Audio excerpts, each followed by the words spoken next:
So there is a very realistic possibility that something that's been in front of our eyes for the last couple of weeks might connect Black Widow directly to Ant-Man and the Wasp and potentially spoil where the MCU is going with a certain storyline. So let's talk about that, and obviously be warned of spoilers.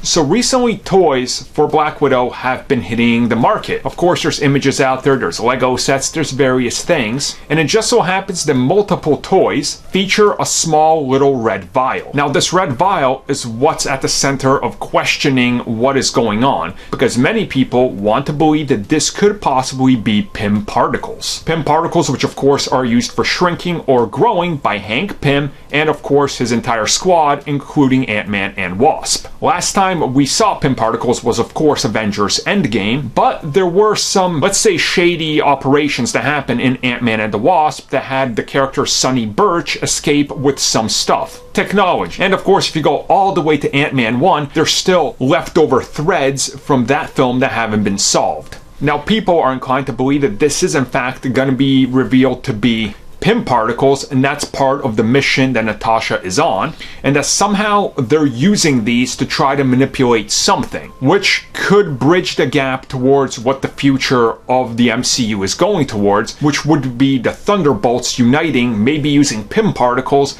and that's why heroes have to come together and reunite again to fight these evil Avengers of sorts. Because the belief is that the Thunderbolts are going to be an amalgam of the Dark Avengers and the Thunderbolts. And honestly, I mean, what else is there that's red and a red vial in the MCU other than like the thing from Thor: The Dark World? I believe that was the Ether. Whatever, that movie doesn't matter. Anyways, it kind of makes sense, and it would be a good way to kind of explain that and then move Ant-Man 3 in a different direction away from that. Maybe make it a little bit more personal, since obviously Cassie, her age, maybe a little bit more of a personal story, her becoming stature, looking up to her dad. That kind of takes away the pressure of having to answer so many little details from the first two films that you left hanging. Focus on maybe just one of them and make the subplot of the other one kind of important to the future of the MCU. That way, giving Ant-Man more of a push to be more of an important player down the road, which again, it's like if you watched Ant-Man and the Wasp, you knew more going into Avengers Endgame, which really helped some people. So I think that probably is what it is. Pym particles making a return